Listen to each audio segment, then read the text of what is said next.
Okay जी, let's बिस्मिल्लाह।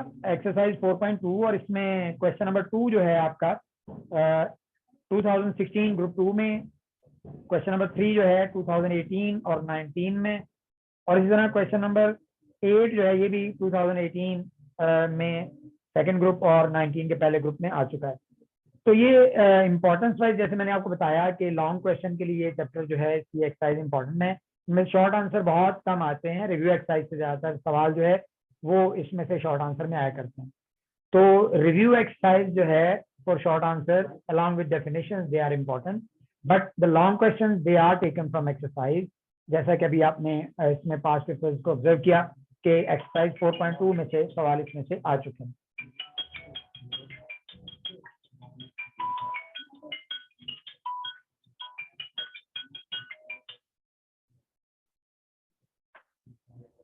तो अब इसमें सिचुएशन ये है कि हम इसको आगे लेकर चलते हैं, एक्सरसाइज हम करेंगे इसमें। और क्वेश्चन नंबर 1 मैं इसका करवा चुका हूँ, कुछ आइडिया आपको हो गया होगा। बाकी क्वेश्चन भी इसी तरह है, उसके कॉन्सेप्ट को लेकर हमने आगे चलना है। तो इसमें हम क्वेश्चन नंबर 7 को पहले देखते हैं। एक्सरसाइज हमारी यहाँ पर हम देखेंगे, यहाँ से एक्सरसाइज हमारी कौन सी है जी? 4.2 है और क्वेश्चन नंबर हमारा है इसमें 7।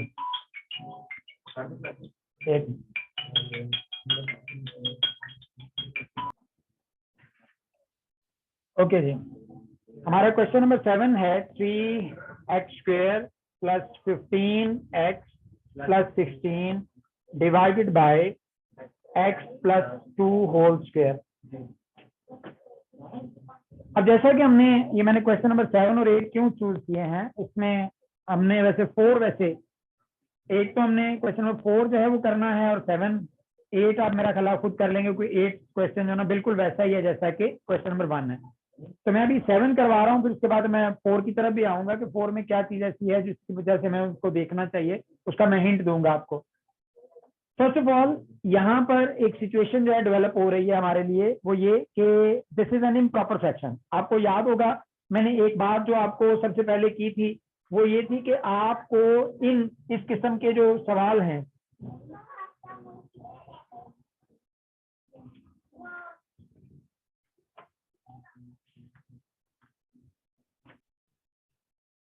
तो इस किस्म के जो सवाल हैं इनमें जो सबसे अहम बात ये है जो आपको देखनी है, सबसे पहले देखनी है, वो क्या है?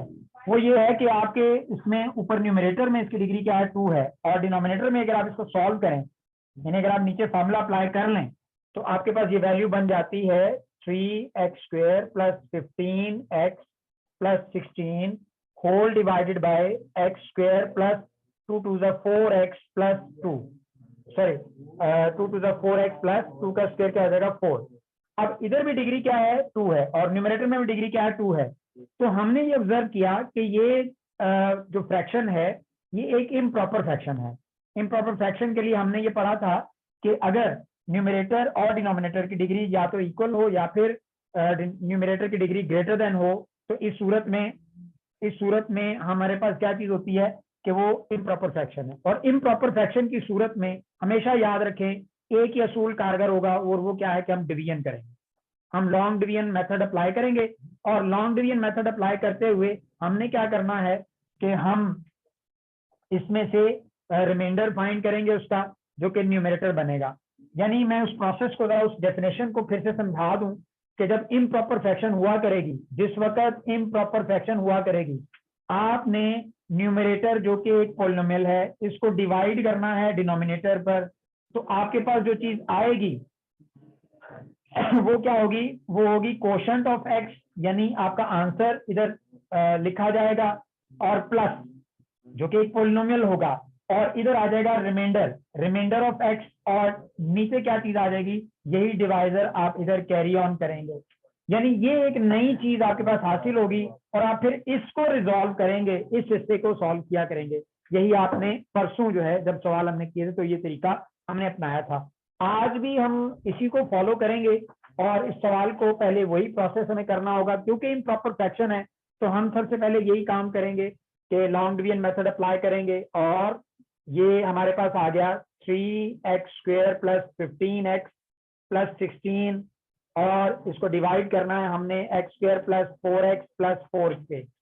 3x² को x² पर डिवाइड करेंगे तो हमारे पास क्या चीज आएगी, 3x² को x² पर डिवाइड करेंगे तो क्या चीज आएगी, 3। जी 3 आएगा हमारे पास, तो हमने 3 लिख दिया इधर। यानी रूल डिवीजन का ये होता है कि फर्स्ट टर्म को फर्स्ट टर्म पर डिवाइड करते हैं, यानी 3x² को जब x² पर डिवाइड करेंगे x² इससे कैंसिल हो जाएगा, 3 आंसर आएगा। और ये 3 आंसर जो है ये हम इस सारे से मल्टीप्लाई करेंगे, यानी x² प्लस 4x प्लस 4 से, तो हमारे पास ये चीज हासिल होगी 3x² प्लस 12x प्लस 3 4 12 लिखें। तो ये हमारे पास ये जो आंसर आया है हम इसको कैरी ऑन करेंगे, यहाँ पर 3x² प्लस हमारे पास क्या है 12x और प्लस हमारे पास क्या है 12। अब इसमें हमारे पास लाइक टर्म्स आ गई, तो ये प्लस कैंसिल हो जाएगा, नीचे माइनस कैरी करेंगे, प्लस कैंसिल माइनस चेंज होकर आ जाएगा, प्लस कैंसिल माइनस, तो लाइक टर्म्स हैं कैंसिल हो जाएंगी। 15 में से 12 माइनस करेंगे 3x आ जाएगा, 16 में से 12, तो ये हमारे पास बड़ी वैल्यू प्लस की है तो प्लस 4 आ जाएगा। अब जरा गौर कीजिए कि जैसे भी थोड़ी देर पहले मैंने रूल आपको बताया था, और वो रूल क्या था कि हम इस जो ऊपर इक्वेशन हमारे पास अवेलेबल है, जो ऊपर इक्वेशन अवेलेबल है, यानी हमारे पास क्या है 3x² plus 15x plus 16 divided by x² plus 4x plus 4 that will be equal to, हम इधर क्या लिखेंगे क्वोशंट यानी आंसर, तो वो इधर 3 लिखा जाएगा, फिर प्लस, उसके बाद यहाँ पर ये रिमाइंडर आएगा न्यूमरेटर के अंदर, फ्रैक्शन बनेगी, न्यूमरेटर में रिमाइंडर आएगा 3x प्लस 4, और डिनोमिनेटर के अंदर क्या आएगा x² प्लस 4x प्लस 4, ये चीज हमारे पास आ जाएगी। अब ये चीजें हमें मिल गई, तो जैसे मैंने भी आपको कहा था कि हमने अब इसको सॉल्व करना है, हमने इस पोर्शन को सॉल्व करना है, ये हमारी इक्वेशन नंबर 1 कहलाएगी। लेकिन अभी बेहतर ये है कि हम इसको वापस एक स्टेप और कर लें, और वो क्या है कि 3x² plus 15x plus 16 divided bye, इसको वापस उसी फॉर्म में लिखें जो ऊपर हमारे पास है, वो है x प्लस 2 होल स्क्वायर, ठीक है। और इधर राइट साइड पर भी यही कुछ लिख लें 3x प्लस 4। ऐसा क्यों लिखना जरूरी है, according to definition of algebraic sorry partial fraction, according to the definition of partial fraction, यहाँ पर सॉरी मैं दोबारा लिख गया, फॉर्मूला रिवर्स अप्लाई करेंगे तो x प्लस 2 होल स्क्वायर हो जाएगा हमारे पास यहाँ पर नीचे। अब जो सवाल हमने सॉल्व करना है तो हम डिनोमिनेटर को ऑब्जर्व करेंगे, तो डिनोमिनेटर में हमारे पास एक नई चीज आई है जो कि 4.1 में नहीं थी, 4.2 में थी। वो क्या है कि लीनियर फैक्टर तो है लेकिन वो रिपीट हो रहा है, उसकी पावर 2 है। अगर एक x प्लस 2 यानी ये फॉर्म है लीनियर फैक्टर की, general standard form linear factor की क्या होती है ax प्लस b। अगर इस शक्ल में कोई यहाँ पर कोई एक्सप्रेशन आ जाए और अगर उसकी पावर जो है यहाँ पर कुछ भी हो, यानी 2 हो या फिर 3 हो या 4 हो एंड सो ऑन, तो उसे हम कहते हैं रिपीटेड लीनियर फैक्टर। ये चीज क्या है, रिपीटेड लीनियर फैक्टर, यानी ये रिपीट होगा। क्यों, कैसे कि ax प्लस बी पावर 2 का मतलब ये 2 टाइम मल्टीप्लाई हो रहा है, तो दैट इज वाई हम इसे कहेंगे रिपीटेड लीनियर फैक्टर। वो यहाँ पर अगर आप ऑब्जर्व करते हो तो आप फिर ये 4.2 पर ये वाला मेथड अप्लाई करते हो जो आपने यहाँ पर किया है, वो अब करेंगे भी आगे, कल भी हमने समझा था इसको, आज इसको आगे आगाज करते हैं इसका, लेकिन पहले हम इसको इक्वेशन नंबर 1 का नाम दे देंगे।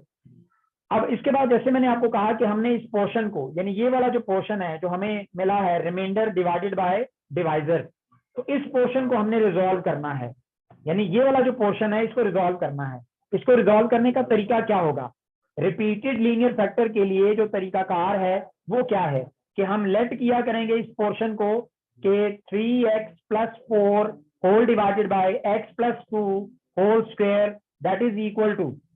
अब हमने कल डिस्कस की थी ये पॉइंट के जो लीनियर रिपीटेड फैक्टर है उसमें पहली टर्म में यानी फ्रैक्शन इसकी 2 बनेगी पावर 2 की वजह से, तो पहली में हम सिंगल लिखेंगे और दूसरे में अगेन एक कांस्टेंट b के नीचे हम ये इसी सेकंड इसकी पावर को बढ़ा देंगे यानी 2 लिखेंगे। अगर फर्क करें यहाँ पर पावर 3 होती तो पहले a ओवर x प्लस 2 लिखते, फिर b ओवर x प्लस 2 की पावर 2 लिखते, फिर plus c over x plus 2 की पावर 3 लिखते, तो इस तरह से सिलसिला चलता है इसमें। लेकिन यहाँ पर क्योंकि पावर 2 है तो इसलिए हमने ये लिख दिया। अगर इसके साथ कोई लीनियर फैक्टर होता, जैसा कि बाकी क्वेश्चन सब में है, तो अगर लीनियर फैक्टर होता तो उसके लिए हम सी फैक्टर साथ में, यानी सी के साथ फ्रैक्शन बना देते। तो ये हमारी इक्वेशन नंबर 2 बन गई, जैसा कि हम पहले भी इसको समझ चुके हैं। अब इसके बाद अगला स्टेप आपको याद ही होगा, हम क्या किया करते थे जी, टीना बेटा बताओगे कुछ? सर मल्टीप्लाई कर देते थे बोथ साइड्स को डिनोमिनेटर के साथ। अच्छा, लेफ्ट साइड डिनोमिनेटर के साथ ना, multiplying both sides of equation 2 by, किससे मल्टीप्लाई करेंगे इस केस में? Sir x+2² x+2 whole square. ठीक हो गया जी, गुड, शाबाश। अच्छा आगे चलते हैं इसमें, तो हम देख रहे हैं कि यहाँ पर x+2 होल स्क्वायर है और इसमें हम मजीद इसको आगे लेकर चलेंगे। तो मल्टीप्लाई करते हैं तो न्यूमरेटर बाकी बच जाएगा हमारे पास 3x+4 और that is equal to g, that is equal to a के साथ x+2। अच्छा इधर 2 टाइम्स है ना, तो एक बार कट गया, एक बार बच गया x+2, ठीक है। और इधर ये सारे का सारा कट गया, तो हमारे पास क्या बचा, बाकी b बचा। ये बहुत ही आसान सा सवाल है, जितना मुश्किल नजर आता है उतना ही ये आसान सवाल है। ठीक हो गया जी। तो ये सिचुएशन बनी हमारे पास इक्वेशन 3 की। आपको याद होगा बाकी प्रोसेस सेम था, हमने कल पढ़ा था इसको कि बाकी प्रोसेस सारे का सारा सेम है। हमने क्या करना है अब कि जब ये सिचुएशन आ जाती है, तो कल एक नई बात हमने की थी, ऐड की थी 4.1 में आगे, वो ये कि हमें इस इक्वेशन 3 को सिंप्लीफाई करना है, इसको सॉल्व करना है। तो सॉल्व कैसे करेंगे इसको हम यूं करेंगे कि 3x+4 तो वैसे ही लिखा जाएगा जी, 3x+4 वैसे ही लिखा जाएगा, and that will be equal to what, a into x. तो ये क्या है हमारे पास, ax plus 2a plus b आ जाएगा मेरे पास। अच्छा ये सिचुएशन बन गई हमारे पास। तो ये तो काम और भी बड़ा ही आसान सा हो गया, क्योंकि ये बड़ी सादा सी सिंपल सी इक्वेशन थी, इसलिए मैं बहुत सी एफर्ट नहीं करनी पड़ी। मेरा ख्याल है एक्सरसाइज में सबसे आसान तरीन सवालों में से एक जो है इसको लिया जाएगा। तो आगे चलते हैं, इसमें मजीद इसको आगे लेकर चलाते हैं। तो ये इसको इक्वेशन नंबर 4 कॉल कर लेंगे, लेकिन इसके बाद हम अगला अमल करेंगे एक पावर से तो नहीं करेंगे जी। कॉमन नहीं करके है नहीं ना, कोई और तो फैक्टर है नहीं, इसलिए उसको क्या करेंगे, उसको कुछ भी नहीं कर सकते उसको। तो अच्छा जी, अब आगे चलते हैं इसमें। तो हमें करना क्या है, हमें वही लेट वाला प्रोसेस अप्लाई करना है। जितने भी लीनियर फैक्टर होते हैं उनको सॉल्व हमने इसी तरीके से करना है। ये एक लीनियर फैक्टर है सिंगल, तो x+2 है, तो इसको हमने क्या करना है, लेट कर लेना है कि x+2 जो है वो इक्वल है 0 के। It implies that x is equal to -2। तो हम इसको पुट कर देंगे किसमें, इक्वेशन नंबर कौन सी वाली में, ये जो एक्सप्रेशन आ रहा है ना हमारे पास, अलजेब्रिक एक्सप्रेशन इस फॉर्म में, इसमें पुट किया करेंगे हम। जहां पर वो इक्वेशन 3 बन रहा है, वैसे वो इक्वेशन 2 आ करता था 4.1 में, तो इसमें इक्वेशन 3 में पुट करेंगे। इक्वेशन 3 में पुट करेंगे, 3x, x की वैल्यू क्या है -2, और आगे हमारे पास आ रहा है +4, 3x माइनस, और इसके बाद a इंटू -2 +2 और प्लस b है हमारे पास। तो उसके बाद -6 +4 और इधर a इंटू 0 हो जाएगा और प्लस b, और फर्दर इसको एलाबोरेट करेंगे तो हमारे पास क्या आएगा, -2 will be equal to b। तो b की वैल्यू हमारे पास -2 आ गई है। हमें इस इक्वेशन नंबर 2 के मुताबिक a और b दो चाहिए, तो देख लिया मैं, एक मिनट काम। तो इसके बाद हम आगे चलेंगे इसमें। तो हम अब कल एक नई पॉइंट हमने ऐड किया था, और वो क्या था इसमें 4.2 के हवाले से, कि जब लीनियर रिपीटेड फैक्टर्स होते हैं तो एक तो निकल आया, तो बाकी जो अगर लीनियर फैक्टर जब सारे सॉल्व हो जाएंगे, यहाँ पर एक ही था इसलिए एक किया, दो होंगे तो दो करेंगे, तो दो स्टेप इस तरह से करेंगे। वो करने के बाद हम highest degree exponent both side पर जो कंपेयर करेंगे, राइट साइड का हाईएस्ट देखेंगे, राइट साइड पर इक्वेशन 4 में जो ये जो इक्वेशन बनी होगी सिंप्लीफाई करने के बाद, इक्वेशन 4 में हमारे पास क्या चीज है, सिंपलेस्ट आ रहा है यहाँ पर, तो x है, तो इधर x है हाईएस्ट, तो इधर भी x को हम कोएफिशिएंट देखेंगे। तो यहाँ बात बड़ी सिंपल सी आ गई कि हम ये एक स्टेटमेंट लिखा करेंगे, और कल मैंने ये पॉइंट समझाया था, मैं इसको दोबारा से एक्सप्लेन कर देता हूँ कि आइडेंटिटी इक्वेशन वो होती है जिनमें लेफ्ट साइड और राइट साइड में इक्वेशन बिल्कुल सेम हो, और कोई भी वैल्यू पुट करने से आंसर इक्वल आ जाए। मैं थोड़ा सा एग्जांपल देता हूं कल वाली ही कि यहाँ पर हमारे पास फर्क करो x square plus 6x plus 9 है और ये इक्वल है a x square plus b x plus c के। तो यहाँ पर इसके हवाले से हम देखेंगे कि जब ये इक्वेशन आइडेंटिटी है, यानी इसमें x की कोई भी वैल्यू पुट करें तो आंसर सेम आना चाहिए, तो उस सूरत में a की वैल्यू किसके इक्वल होगी 1 के, b की वैल्यू 6 के इक्वल होगी और c की वैल्यू 9 के इक्वल होगी, तभी ये इक्वेशन आइडेंटिटी इक्वेशन हो सकती है। अब हमें ये पता है कि ये वाली हमारी इक्वेशन 4 आइडेंटिटी इक्वेशन है, और जब ये आइडेंटिटी इक्वेशन है तो इस सूरत में हम क्या करेंगे, हम इस पर वो डेफिनेशन अप्लाई करेंगे, तो कंपेयर कर लेंगे कोएफिशिएंट्स को। तो कंपेयरिंग द कोएफिशिएंट्स